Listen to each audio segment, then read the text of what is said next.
নমস্কার, নমস্কার, নমস্কার, নমস্কার। আপনাদের সবাইকে সবাইকে সবাইকে নমস্কার। আপনাদের সবাইকে অজস্র অজস্র শুভকামনা। সবাইকে স্বাগত জানাচ্ছি আজকের এই শরণাগত অনুষ্ঠানে এবং সবাইকে শুভ সকাল জানাচ্ছি। শুভ সকাল। আজকে দুটি কারণে খুব বিশেষ দিন, দুটি দিন একসঙ্গে মিলিত হয়েছে আজকে। তার মধ্যে একটি তো আপনারা নিশ্চয়ই সকলে জানেন, সকলের মনে আছে, ঈশ্বরচন্দ্র বিদ্যাসাগর। তার সম্পর্কে আর কি বলবো, তার সম্পর্কে বলবার মতন কোনো কথা নেই। মানে আমাদের এই বাংলাকে জাগিয়ে তোলবার ক্ষেত্রে যে মানুষগুলি একেবারে অগ্রগণ্য ভূমিকা পালন করেছিলেন, তাদের মধ্যে প্রধান, যদি প্রধানতম না বলি, তাহলে প্রধান হচ্ছেন এই মানুষটি, ঈশ্বরচন্দ্র বিদ্যাসাগর। নারীর অপমানের এই দিনে এই মানুষটি নারীদের জন্য যে কাজ করেছেন, তাদের শিক্ষা দীক্ষায় শিক্ষিত করে তোলা, তাদের সুস্থ জীবনের দিকে ফিরিয়ে দেওয়া, তার কোনো তুলনা সত্যি সত্যি পাওয়া খুব মুশকিল। আর আজকে একজন নারীর প্রয়াণের দিন। তিনি ৭২ বছর বয়সে স্বাধীনতা আন্দোলনে নিজের প্রাণ দিয়েছিলেন। গান্ধী বুড়ি বলা হতো তাকে, মাতঙ্গিনী হাজরা।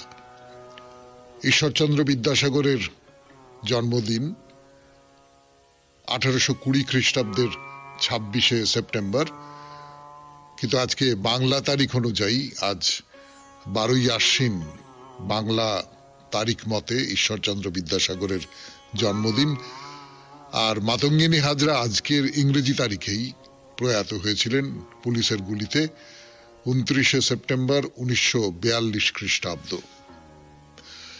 এবারে বেনি মাধব শীলের পঞ্জিকা অনুযায়ী আজকের দিনটার কথা বলবো। আজকে 12ই আশ্বিন 1431, ইংরেজির 29শে সেপ্টেম্বর 2024, রবিবার। আজ দ্বাদশী। সূর্যোদয়ের সময় ভোর 5:31, সূর্যাস্তের সময় বিকেল 5:25। নক্ষত্র অশ্লেষা। আজকে জন্মে কর্কট রাশি, বিপ্রবর্ণ, রাক্ষসগণ। সকালবেলা 6:16 গতে সিংহ রাশি, ক্ষত্রিয় বর্ণ। আমাদের হোয়াটসঅ্যাপে চিঠি পাঠাবার দুটি নাম্বার আপনারা সকলেই জানেন। তার মধ্যে একটি হচ্ছে শরণাগত সৌমিত্র পরিবারের নাম্বার। সেইখানে চিঠি লিখবেন, লিখে সঙ্গে একটা SG লিখে দেবেন। আর আরেকটা 9123615431, এই নাম্বার।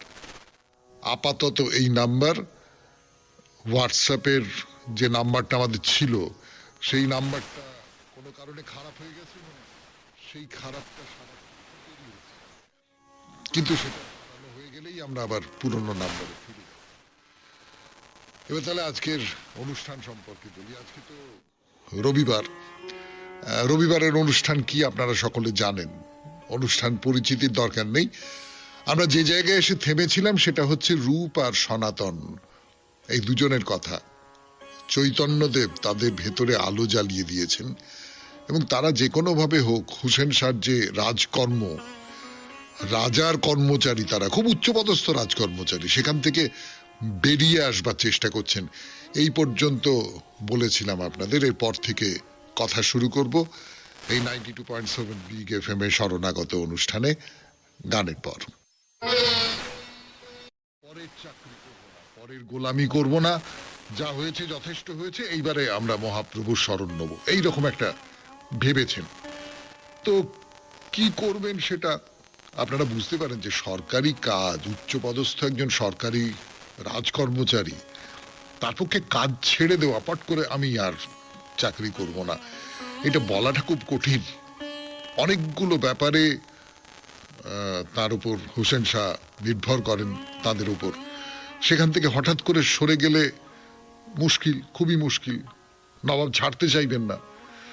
তার বাইরে আর একটা কথাও তো আছে, সেটা হচ্ছে যে সেই সময়টা উড়িষ্যার সঙ্গে নবাবের একটা অশান্তি চলছিল, যুদ্ধ চলবে চলবে চলবে চলবে এরকম একটা ভাব হচ্ছিল। এখন যদি এই দুজন, উড়িষ্যায় হিন্দু রাজা আপনারা জানেন, এই সময় যদি এই দুজন ছেড়ে দেন তাহলে তো নবাবের এইরকম একটা সন্দেহ হতে পারে, আচ্ছা আচ্ছা আচ্ছা আচ্ছা, তাহলে ওরা ওই হিন্দু রাজার অধীনে চলে যাবে এবং আমার সমস্ত কথা জানিয়ে দেবে এবং তার ফলে আমি বিপদে পড়ে যাব।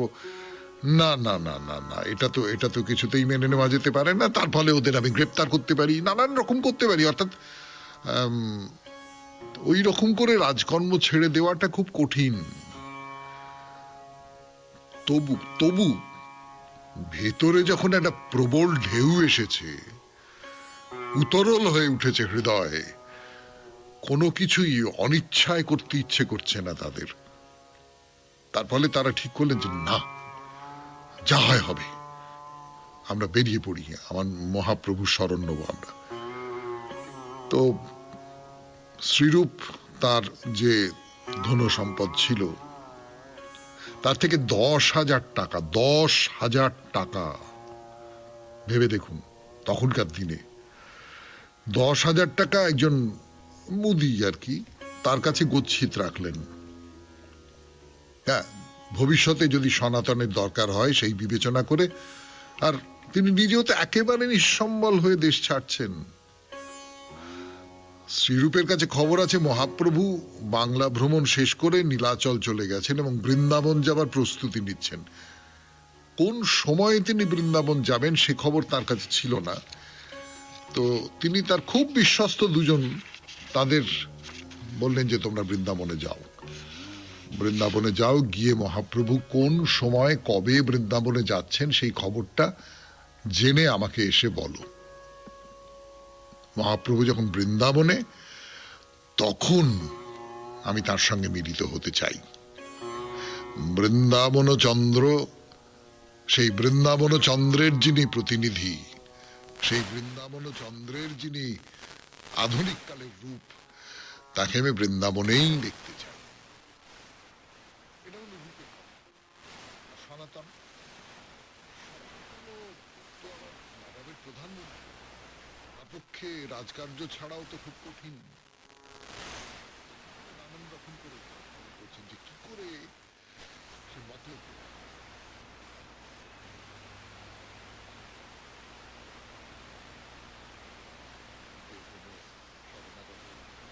সনাতনের কথায়।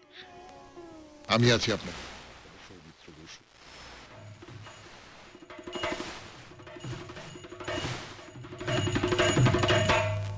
এলে গো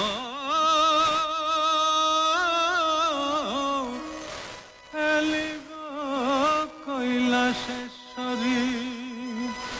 বাসেন, খুব বিশ্বাস করেন, সত্যি সত্যি কাজের মানুষ। নবাব যে এত ভালোবাসেন তাকে, এইটাই তো সবচেয়ে বেশি বন্ধন হয়ে আছে।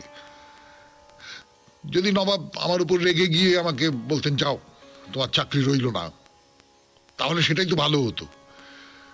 তো এই জন্যে সনাতন বললেন তাই করি, নবাব যাতে আমার উপর রেগে যান তার একটা চেষ্টা করি বলে কোনো খবর না জানিয়ে রাজসভায় যাওয়া বন্ধ করে দিলেন। বাড়িতে বসে আছেন। তো বাড়িতে বসে আছেন, তো নবাব বললেন যে ও আচ্ছা, তাহলে বোধহয় শরীর খারাপ হয়েছে। আচ্ছা ঠিক আছে, পুরন্দর বলে আর একজন, পুরন্দর খান, তাকে ওই দায়িত্ব দিলেন। তো নবাব বললেন যে না না না, সনাতন অসুখ করেছে, করে রাজবৈদ্যকে তার বাড়িতে পাঠিয়ে দিয়েছেন। তো তিনি ফিরে এসে খবর দিলেন যে না, ওর তো কোনো অসুখ নেই, উনি তো দিব্য আছেন, বাড়িতে বসে আছেন। তো নবাব তো খুব অবাক হয়ে গেছেন, কি ব্যাপারটা বুঝতে পারছেন না। তো একদিন নিজে সনাতনের বাড়িতে চলে গেছেন, গিয়ে দেখেন সনাতন প্রায় 20-30 জন পণ্ডিতের সঙ্গে বসে বসে নানান রকম শাস্ত্র নিয়ে কথাবার্তা, এটা ওটা এই সমস্ত করছেন, ভাগবত পাঠ করছেন। সেই সময় ঘরে ঢুকেছেন, ঢুকতে সবাই তো একেবারে তটস্থ হয়ে তাড়াতাড়ি উঠে দাঁড়িয়েছেন। উঠে দাঁড়িয়ে আপনি হুজুর, আপনি বসুন বসুন বসুন, এই আসন গ্রহণ করুন, এইসব করে বসতে দিয়েছেন। তা নবাব সনাতনকে বলছেন যে কি ব্যাপার, আমি শুনলাম তুমি অসুস্থ, রাজবৈদ্য পাঠালাম, তিনি জানালেন তুমি সম্পূর্ণ সুস্থ, তুমিই আমার কাজকর্ম পরিচালনা করো, অথচ তুমি ঘরে বসে আছো। রাজ্য চলবে কি করে কিছু বুঝতে পারছি না। না না, তোমার মনের ইচ্ছেটা কি তুমি আমাকে স্পষ্ট করে বলো। তো সনাতন দেখলেন এই সুযোগ, এইখানেই আমার যা বলবার বলতে হবে। বললেন যে আমার পক্ষে আর কাজ করা সম্ভব নয়, আপনি অন্য কাউকে দিয়ে সেই ব্যবস্থা করে নিন, আমি আর কাজ করতে পারবো না। শুনছেন রবিবারের শরণাগত, মহাপ্রভুর শরণাগত 92.7 বিগ FM এ আমি আপনাদের সৌমিত্র বসু শোনাচ্ছি মহাপ্রভুর কথা, সেই সূত্র ধরে রূপের কথা, সনাতনের কথা, তাদের রাজ কর্মচারীর যে পদ, সেই পদ থেকে সরে আসার কথা। সনাতন তো নবাবকে বললেন যে না, আমি আর রাজকার্য করতে চাই না, আপনি অন্য কাউকে এই দায়িত্ব দিন। তো নবাব তো স্বভাবত খুব রেগে গেলেন, গিয়ে আরেকজন ভাইয়ের কথা বললেন, তার নাম হচ্ছে রঘুনন্দন, রূপ সনাতনদের আরেক ভাই রঘুনন্দন। তিনি ওই বরিশাল জেলায় বাকলা চন্দ্রদ্বীপ পরগনার জায়গিরদার ছিলেন। তো তিনি ওই নবাবের অধীনতা স্বীকার করেন না। নবাব দস্যু বলেন আর কি, মানে বললেন যে আর একজন তোমার ভাই সে দস্যুর মতো আচরণ করছে, সে বাংলাকে শ্মশান করে দিচ্ছে, তুমি তোমার দায়িত্ব ছেড়ে দিয়ে আমার সমস্ত পরিকল্পনা ব্যর্থ করে দিচ্ছ, কি কি কি কি কি তোমাদের মতলবটা কি? তো সনাতন খুব বিনয়ের সঙ্গে, খুব ভদ্রতার সঙ্গে বললেন যে আপনি গৌড়বঙ্গের নবাব, ভাগ্যবিধাতা, আপনি যার যেমন অন্যায় তাকে তেমন শাস্তি দিন। তো নবাব স্বভাবতই খুব ক্রুদ্ধ, মানে হঠাৎ করে যদি কোনো একজন বড় মাপের রাজকর্মচারী, একজন মন্ত্রী, প্রধানমন্ত্রী, একজন নবাবের প্রধানমন্ত্রী, সে বলছে আমি আর কাজ করব না, আপনি অন্য কাউকে বেছে নিন, এবং সে স্পষ্ট করে কোনো কারণ বলছে না, তো স্বভাবতই নবাবের খুব ক্রুদ্ধ হয়ে ওঠার কথা। তো তিনি বললেন যে তার সেনাপতিকে বললেন যে সনাতন যেন এখান থেকে কোথাও পালিয়ে যেতে না পারে, তার ব্যবস্থা করো, কোথাও যেন যেতে না পারে। তো নবাব তখন উড়িষ্যা আক্রমণের প্রস্তুতি নিচ্ছেন, আর ঠিক সেই সময় এই যে রূপ আর সনাতন দুই ভাই, তারা রাজকার্য থেকে অবসর নিচ্ছেন, এবার উড়িষ্যা যাবেন। সনাতনকে বললেন যে তুমি আমার সঙ্গে চলো। তো সনাতন বললেন না, আমি যাব না। তার একটা কারণ, যেটা হয় এক ধর্মের মানুষ অন্য ধর্মের মানুষের উপর নানান ধরনের অত্যাচার করে, এটা আমরা ইতিহাসে বারবার করে দেখেছি। মানে এটা কেবলমাত্র কোনো একটি ধর্ম সম্প্রদায়ের উপর দোষ চাপালে তো চলবে না, এটা অন্য নানান ধর্ম সম্প্রদায় নানান ভাবে করেছে। তো সনাতনের একটু ভয় ছিল যে নবাব যদি আক্রমণ করেন, সেখানে গিয়ে যদি হিন্দু মন্দির ধ্বংস করেন, আমি তার মধ্যে, আমি কি করে থাকি তার মধ্যে, আমি কিছুতেই সম্ভব নয়। তো সনাতন বললেন যে না, তুমি সেখানে ভগবানকে দুঃখ দিতে চাচ্ছ নবাব, আমি যেতে পারবো না। দেহ কহে তুমি যাবে দেবতায় দুঃখ দিতে, মোর শক্তি নাহি তোমার সঙ্গে যাইতে। শুনছেন মহাপ্রভুর কথা 92.7 বিগ FM এ শরণাগত অনুষ্ঠানে। সেই সূত্রে সনাতনের কথা, রূপের কথা। ফিরে আসছি গানের পর। যাব না কারণ আপনি ভগবানকে দুঃখ দেবার জন্য উড়িষ্যায় যাচ্ছেন। নবাব কিন্তু এমনিতে পরধর্ম সহিষ্ণু ছিলেন, আপনারা বুঝতেই পারেন যে তিনি রূপ, সনাতন, এরকম আরো অনেককে তার রাজসভায় যোগ্য মর্যাদা দিয়েছিলেন, কিন্তু সনাতন এইরকম একটা কথা বললেন। এই যে সাহসটা, এই সাহসটা কোথা থেকে এলো? প্রেম এই সাহস যোগায়, ভালোবাসা এই সাহস যোগায়, সমর্পণ এই সাহস যোগায়। যিনি ঈশ্বরের কাছে নিজেকে সমর্পণ করেছেন, যিনি কোনো একজন বড় গুরুর কাছে নিজেকে সমর্পণ করেছেন, যে গুরুকে তিনি ঈশ্বরের মতো করে দেখেন, সেই গুরুর কাছে নিজেকে সমর্পণ করেছেন, তিনি এই সাহসটা দেখাতে পারেন যে না, সমস্ত কিছু তুচ্ছ, এই সাংসারিক ক্ষেত্রে যা কিছু আছে সেই সমস্ত কিছু তুচ্ছ, আমি তাদের সবকটাকে সবকিছুকে অগ্রাহ্য করতে পারি, এরকম করে ভাবতে পারেন তিনি। তো সনাতন তাই ভাবলেন এবং স্বভাবতই নবাব ভয়ঙ্কর ক্রুদ্ধ হলেন এবং তিনি আদেশ দিলেন যে আমি যখন উড়িষ্যায় থাকবো, আমার অনুপস্থিতিতে এই সনাতন যাতে রাজ্যের কোনো ক্ষতি না করতে পারে, সেই জন্য ওকে কারাগারে বন্দি করে রেখে দাও। তো এই আদেশ দিয়ে তো চলে গেলেন। ঠিক সেই সময়ই মহাপ্রভু নীলাচল ছেড়ে বৃন্দাবনের দিকে রওনা হয়েছেন।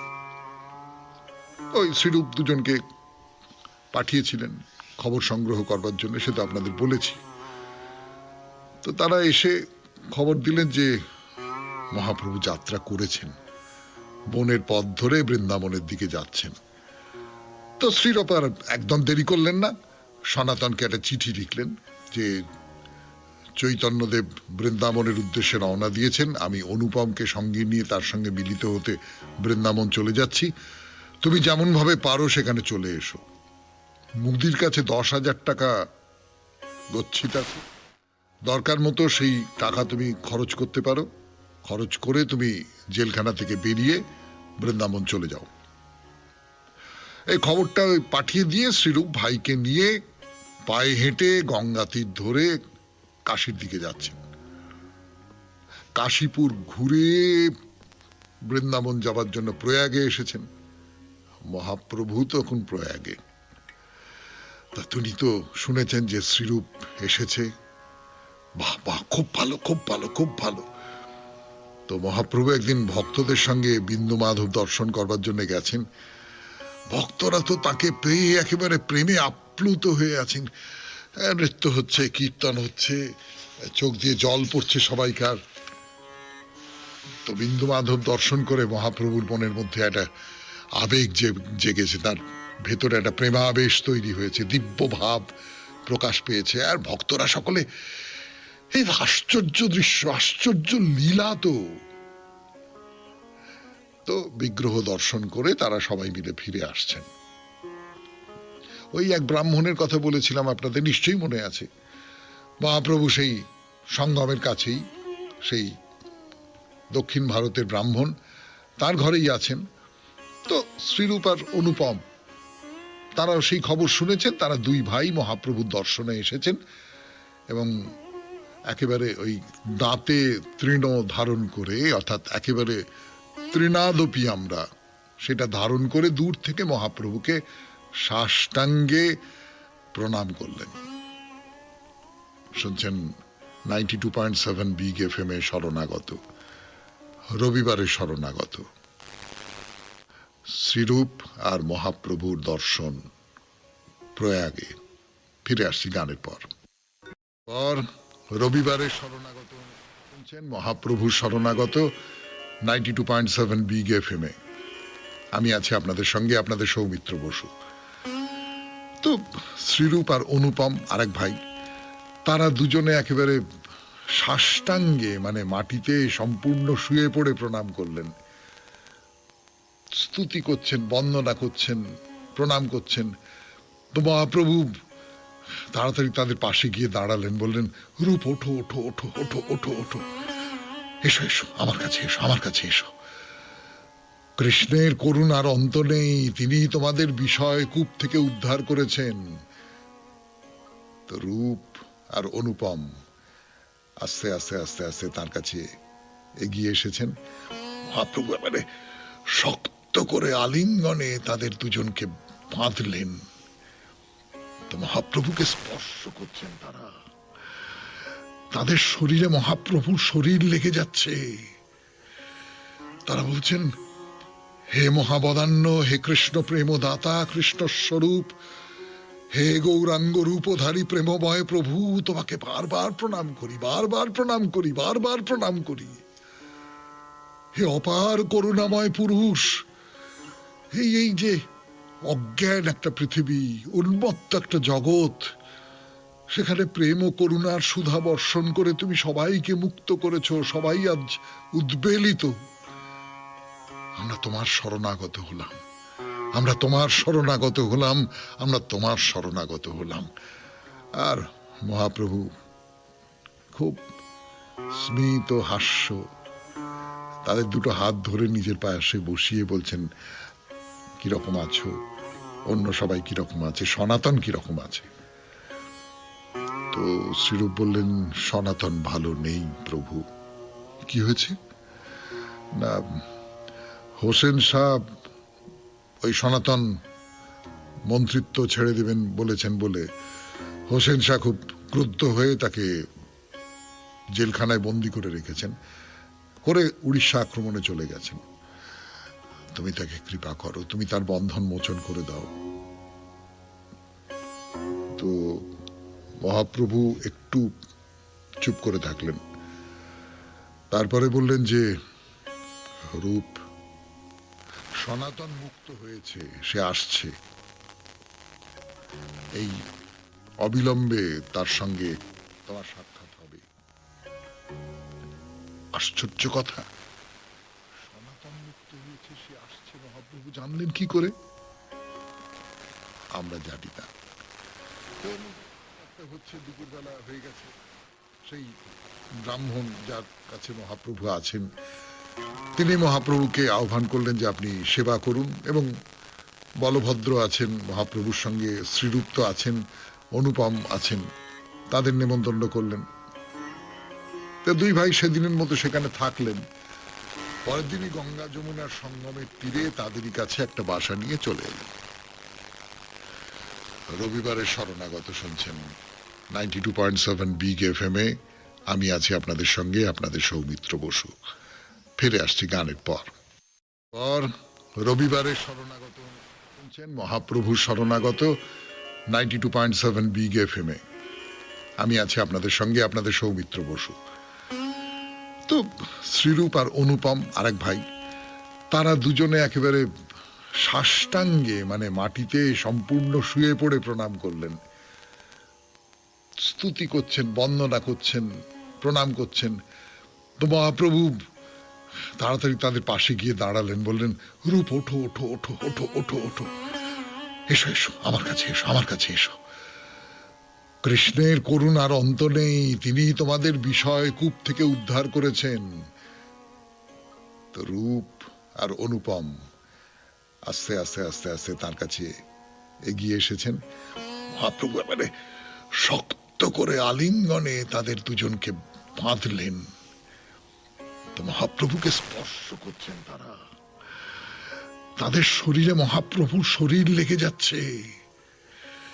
তারা বলছেন, হে মহাবদান্য, হে কৃষ্ণ প্রেমদাতা, কৃষ্ণ স্বরূপ, হে গৌরাঙ্গ রূপধারী প্রেমময় প্রভু, তোমাকে বারবার প্রণাম করি, বারবার প্রণাম করি, বারবার প্রণাম করি। হে অপার করুণাময় পুরুষ, এই এই যে অজ্ঞান একটা পৃথিবী, উন্মত্ত একটা জগৎ, সেখানে প্রেম ও করুণার সুধা বর্ষণ করে তুমি সবাইকে মুক্ত করেছো, সবাই আজ উদ্বেলিত। আমরা তোমার শরণাগত হলাম, আমরা তোমার শরণাগত হলাম, আমরা তোমার শরণাগত হলাম। আর মহাপ্রভু খুব স্মিত হাস্য, তাদের দুটো হাত ধরে নিজের পাশে বসিয়ে বলছেন, কিরকম আছো, অন্য সবাই কিরকম আছে, সনাতন কিরকম আছে? তো শ্রীরূপ বললেন, সনাতন ভালো নেই প্রভু। কি হয়েছে? না, হোসেন সাহেব ওই সনাতন মন্ত্রিত্ব ছেড়ে দেবেন বলেছেন বলে হোসেন শাহ খুব ক্রুদ্ধ হয়ে তাকে জেলখানায় বন্দি করে রেখেছেন, করে উড়িষ্যা আক্রমণে চলে গেছেন। তুমি তাকে কৃপা করো, তুমি তার বন্ধন মোচন করে দাও। তো মহাপ্রভু একটু চুপ করে থাকলেন, তারপরে বললেন যে, রূপ, সনাতন মুক্ত হয়েছে, সে আসছে, এই অবিলম্বে তার সঙ্গে তোমার সাক্ষাৎ হবে। আশ্চর্য কথা, সনাতন মুক্ত হয়েছে, সে আসছে, মহাপ্রভু জানলেন কি করে আমরা জানি না। হচ্ছে দুপুরবেলা হয়ে গেছে, সেই ব্রাহ্মণ যার কাছে মহাপ্রভু আছেন তিনি মহাপ্রভুকে আহ্বান করলেন যে আপনি সেবা করুন, এবং বলভদ্র আছেন মহাপ্রভুর সঙ্গে, শ্রীরূপ আছেন, অনুপম আছেন, তাদের নেমন্তন্ন করলেন। তো দুই ভাই সেদিনের মতো সেখানে থাকলেন। পরের দিনই গঙ্গা যমুনার সঙ্গমের তীরে তাদেরই কাছে একটা বাসা নিয়ে চলে এলেন। রবিবারের শরণাগত শুনছেন 92.7 বিগ FM এ। আমি আছি আপনাদের সঙ্গে, আপনাদের সৌমিত্র বসু। ফিরে আসছি গানের পর। তখন খুব বড় একজন বৈষ্ণব পণ্ডিত, তার নাম বল্লভ ভট্ট। ভট্ট মকর স্নান করার জন্য প্রয়াগে এসেছেন। নদীর ধারে মহাপ্রভু তার থাকবার ব্যবস্থা, আর অন্যদিকে নদীর অপর পারে আড়াইল বলে একটি গ্রাম, সেইখানে তিনি আছেন। এই যে বল্লভ ভট্ট, ইনি হচ্ছেন বিষ্ণু সম্প্রদায়ের আচার্য, এদের রুদ্র সম্প্রদায় বলে। তো তারা শ্রীকৃষ্ণকেই পরম সত্তা বলে মনে করেন, দ্বৈতবাদী আর কি। তারা মনে করেন কৃষ্ণ সেবাতেই যথার্থ মুক্তি, মোক্ষ লাভ জ্ঞানের দ্বারা করা যায়, কিন্তু ভক্তি ভালো, জ্ঞানের তুলনায় ভক্তি ভালো। এবং তারা ওই বাৎসল্যভাবে কৃষ্ণের সেবা করেন, বাচ্চা ছেলের মতন করে। এই বল্লভাচার্য তিনি কাশীতে লেখাপড়া করেছেন, তারপর তার বাবা মারা যান 18 বছর বয়সে। তিনি ভারতের নানান অঞ্চলে তার তত্ত্ব দর্শন এই সমস্ত প্রচার করে বেড়াচ্ছেন। তিনি বৃন্দাবনে গোবর্ধন পাহাড়ের কাছে শ্রীকৃষ্ণ বিগ্রহ প্রতিষ্ঠা করেন, পরে প্রয়াগে এসেই বসবাস শুরু করেন। বলি, জীবনের শেষ পর্বে তিনি ত্রিদণ্ডী সন্ন্যাস গ্রহণ করেন, এবং চৈতন্যদেব অপ্রকট হবার আগে 1530 খ্রিস্টাব্দে বারাণসীতে দেহত্যাগ করেন। তো বল্লভাচার্য একদিন মহাপ্রভুর সঙ্গে দেখা করতে এলেন। দুজনের মধ্যে কৃষ্ণ কথা নিয়ে অনেক সব আলোচনা হলো। কৃষ্ণের কথা শুনলেই তো মহাপ্রভুর ভেতরে একটা অদ্ভুত আবেগ চলে আসে, একটা ভাবাবেগ চলে আসে। তা সেটা হলো, কিন্তু না, বল্লভাচার্য আছেন, বল্লভাচার্যের সঙ্গে শাস্ত্র আলোচনা করছি, এই আবেগকে মহাপ্রভু সংযত রাখছেন, কিন্তু সেই আবেগ মাঝে মাঝেই তার ভেতর থেকে বেরিয়ে আসছে, তিনি স্থির থাকতে পারছেন না। তা বল্লভাচার্য একেবারে অবাক হয়ে গেলেন। তো যাই হোক, মহাপ্রভু শান্ত হয়ে শ্রীরূপ আর অনুপমের সঙ্গে সেই বল্লভ ভট্টের পরিচয় করিয়ে দিলেন। বল্লভ ভট্ট মুগ্ধ হয়ে স্নেহে তাদের আলিঙ্গন করতে গেছেন, তো তারা সরে দাঁড়ালেন, বললেন না না না না না না, আমাদের স্পর্শ করবেন না, আমরা অসুচি, আমাদের স্পর্শ করবেন না। তো বল্লভ তো অবাক হয়ে গেছেন, কি হলো? আর মহাপ্রভু মিটি মিটি মিটি মিটি হাসছেন। আসলে তারা তো ছিলেন সারস্বত ব্রাহ্মণ, ক্ষত্রিয় বৃত্তি করার কারণে ব্রহ্ম ক্ষত্রিয় তাদের বলা হয়। ক্ষত্রিয় বৃত্তি করেছেন, রাজকর্ম করেছেন, তার ফলে আমরা অসুচি, এইরকম একটা মনোভাব তাদের মধ্যে রয়েছে। শুনছেন মহাপ্রভুর কথা, শ্রী চৈতন্যদেবের কথা। মহাপ্রভু এখন প্রয়াগে। আরো কথা বলবার জন্য ফিরে আসছি গানের পর 92.7 বিগ FM এ শরণাগত অনুষ্ঠানে। তো রূপ আর সনাতন মানে যে 6 জন গোস্বামী প্রখ্যাত বৈষ্ণব তত্ত্বকে তারা প্রকাশ করেছেন নানান ভাবে, তাদের মধ্যে প্রধান এই রূপ আর সনাতন। কিন্তু এই দুজন কিন্তু কখনো কাউকে দীক্ষা দেননি। এই দুজন কখনো জপ তপ করতেন না, কোনো দেব মন্দিরে প্রবেশ করতেন না। অর্থাৎ আমরা বিধর্মীর সেবা করেছি, আমরা রাজকর্ম করেছি, আমরা অসুচি, এই মনোভাবটা তাদের মধ্যে ছিল। তো এরা দুজন তো তাড়াতাড়ি সরে গেছেন, সরে গিয়ে বলছে না না না না না না না, আমাদের স্পর্শ করবেন না, আমাদের স্পর্শ করবেন না। তা মহাপ্রভু মিটিমিটি হাসছেন আর বলছেন যে না না, এরা জাতিতে হীন, এদের স্পর্শ করবেন না। তো মহাপ্রভু বলছেন যে আপনি বৈদিক প্রথা অনুসরণ করেন, আপনি যজ্ঞ করেন, আপনি কুলীন ব্রাহ্মণ, আপনি অস্পৃশ্যকে স্পর্শ করলে আপনার তো দোষ হবে। এটা মহাপ্রভু কেন বলেছেন আপনারা বুঝতে পারছেন, এটা খানিকটা ব্যঙ্গ আছে এর মধ্যে। অর্থাৎ যিনি আপামর সকলকে নিজের বুকে স্থান দেন, তিনি তো এইমাত্র দেখা গেল রূপকে জড়িয়ে ধরেছিলেন, অনুপমকে জড়িয়ে ধরেছিলেন, আলিঙ্গন করেছেন, দৃঢ়ভাবে আলিঙ্গন করেছেন, এগুলো মানেন না। কিন্তু এই বল্লভকে বলছেন যে না না না না, আপনি এইরকম একজন লোক, কুলীন ব্রাহ্মণ, আপনি অস্পৃশ্যকে স্পর্শ করবেন কি করে? তো বল্লভ বুঝতে পেরেছেন ঠাট্টাটা এবং বলছেন যে আরে এদের মুখে শুধু কৃষ্ণ নাম শুনি, কৃষ্ণ প্রেমে বিভোর হয়ে এরা নৃত্য কীর্তন করে, এরা কিসে অধম, এরা কিসে অস্পৃশ্য, এদের স্পর্শ করব না, এরাই তো প্রকৃত ব্রাহ্মণ বৈষ্ণব। কি বলছেন পদ্যে বলি, দুহার মুখে কৃষ্ণ নাম করিছেন অর্তন, এই দুই অধম নহে, হয় সর্বোত্তম। খুব ভালো, খুব ভালো লেগেছে মহাপ্রভু, খুব আনন্দ পেয়েছেন তিনি বল্লভের মুখেই কথাগুলো শুনে। তো তিনিও ভাগবত থেকে বলছেন যে হে ভগবান, যাদের জিহ্বায় আপনার নাম বিরাজ করে তারা যদি নীচ কুলোদ্ভব হন তবু তারা শ্রেষ্ঠ। এই এই কথা শুনছেন মহাপ্রভুর কথা 92.7 বিগ এফএম এর রবিবারের শরণাগত অনুষ্ঠানে। ফিরে আসছি, একটু গান শুনে নিন। তিনি ভাগবত থেকে উদ্ধৃতি দিয়ে বলছেন, তার মোটামুটি মানেটা হলো যে আরে কিসের কুল, কিসের জাত, কিসের বর্ণ, কিসের কি, যে লোকটা কৃষ্ণের নাম করছে তার কোনো পাপ থাকতে পারে নাকি? যত নীচ বংশী জন্ম হোক তিনি শ্রেষ্ঠ, শ্রেষ্ঠ। আরো আরো নানান শাস্ত্র গ্রন্থ থেকে মহাপ্রভু বোঝাচ্ছে। সেই কথা বলছি আপনাদের এই 92.7 বিগ এফএম এর রবিবারের শরণাগত অনুষ্ঠান। তো বল্লভ একেবারে মুগ্ধ হয়ে তার কথা শুনছেন। তো বললেন যে প্রভু,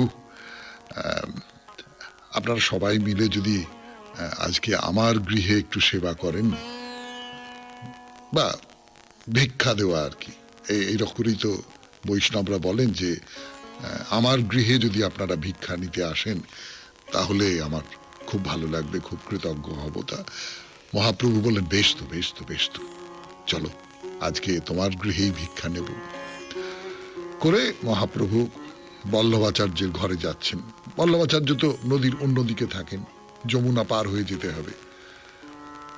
তা যমুনার উপর দিয়ে যখন নৌকো যাচ্ছে, যমুনার যে জল, সেই জল দেখে মহাপ্রভু একেবারে রাধা ভাবে বিভাবিত হয়ে পড়েছেন। যমুনার জল শ্যামল জল, তো মনে হচ্ছে যে এই তো কৃষ্ণ, এই তো কৃষ্ণ, কৃষ্ণ বলে যমুনার জলে ঝাঁপ দিয়েছেন। সেখানে যমুনায় জল বেশি নেই, তার ফলে সকলে মিলে তাড়াতাড়ি জলে নেমে তাকে তুলে এনে আবার নৌকোয় বসিয়েছেন।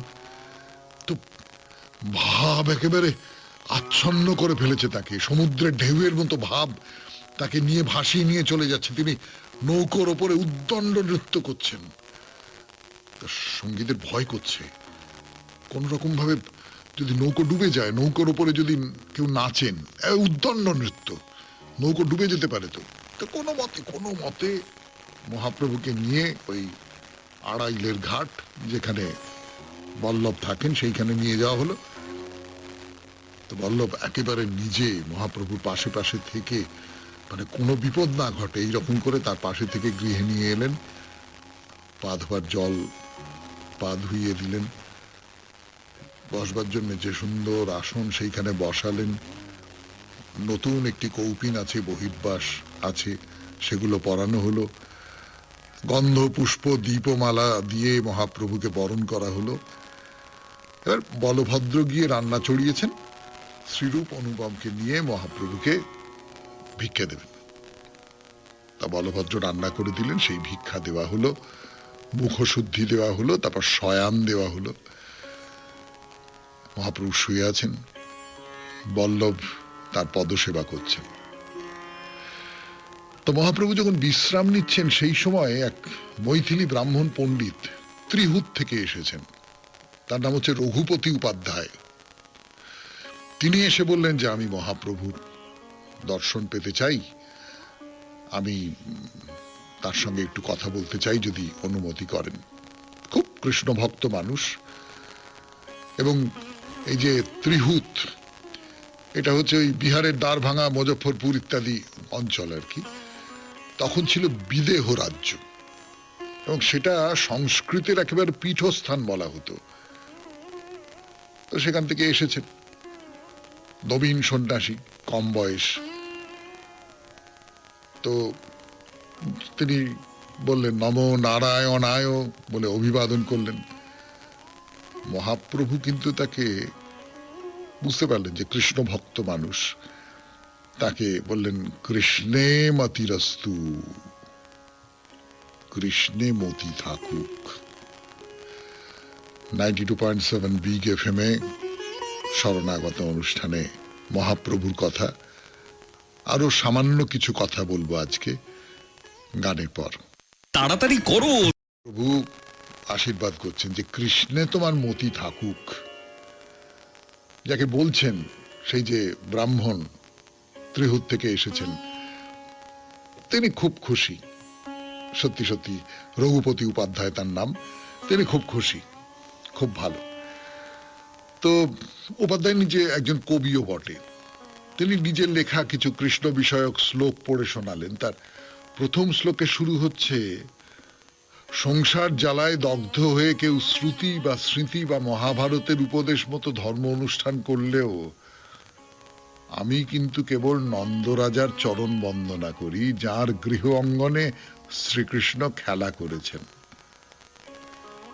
সেই শ্লোকে তিনি শ্রীকৃষ্ণ তাকে পরম পুরুষার্থ বলে তার স্তুতি করেছেন। তো মহাপ্রভু এক মনে তার কথা শুনছেন, তার কাব্য শুনছেন। শুনতে শুনতে শুনতে শুনতে চোখে জল চলে এসেছে। শুনতে শুনতে শুনতে শুনতে তার বাহ্য দশা বিলুপ্ত হয়ে যাচ্ছে। তিনি বারবার করে বলছেন, আরো আরো পড়ো, আরো পড়ো, আরো পড়ো। আর উপাধ্যায় পড়তে পড়তে এইরকম একজন শ্রোতা সামনে বসে আছেন, তিনি এইরকম করে বারবার অনুরোধ করছেন, আরো পড়ো, আরো পড়ো, আরো পড়ো। তার ভেতরেও খুব আবেগ জেগে উঠছেন। তিনিও বলছেন যে কাকেই বা বলি, কেই বা শোনে, কেউ বা বিশ্বাস করবে। ষড় ঐশ্বর্যশালী ভগবান যিনি দিব্য মন্দিরে বাস করেন, লক্ষ্মী দেবী যার চরণ সেবায় রত, তিনি কিনা যমুনা তীরের নিকুঞ্জ বনে গোপবধূবালার সঙ্গে ক্রীড়া করছেন। মহাপ্রভু এক মনে শুনছেন, মাথা নিচু, চোখ থেকে জল ঝরে সামনের মাটি ভিজিয়ে তুলেছে। উপাধ্যায় তাঁর শ্লোকে শ্রীকৃষ্ণের ধর্মলোলুপতার কথা, তাঁর প্রেমবশ্যতার কথা বলছেন।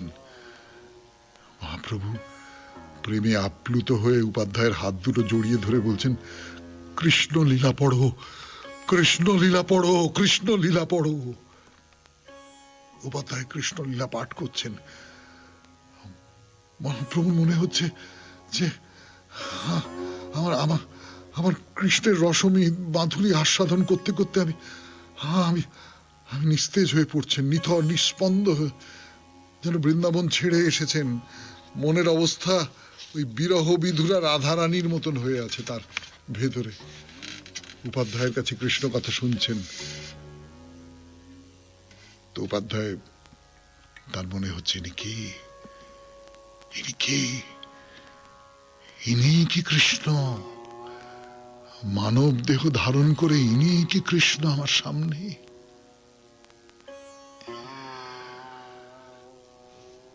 আজকে এই পর্যন্তই থাক।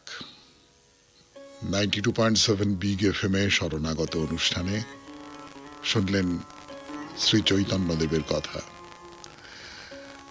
আমাদের হোয়াটসঅ্যাপে চিঠি পাঠাবার নাম্বার দুটি, এক শরণাগত সৌমিত্র পরিবার আর 9123615431।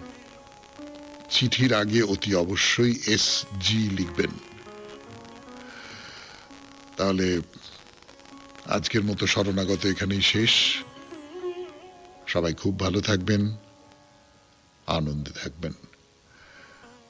নমস্কার নমস্কার নমস্কার নমস্কার নমস্কার। আপনাদের সবাইকে সবাইকে সবাইকে নমস্কার। আপনাদের সবাইকে অজস্র অজস্র শুভকামনা। সবাইকে স্বাগত জানাচ্ছি আজকের এই শরণাগত অনুষ্ঠানে এবং সবাইকে শুভ সকাল জানাচ্ছি। শুভ সকাল। আজকে দুটি কারণে খুব বিশেষ দিন, দুটি দিন একসঙ্গে মিলিত হয়েছে আজকে।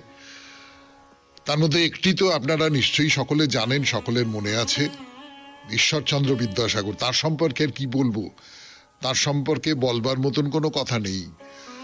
মানে আমাদের এই বাংলাকে জাগিয়ে তোলবার ক্ষেত্রে যে মানুষগুলি একেবারে অগ্রগণ্য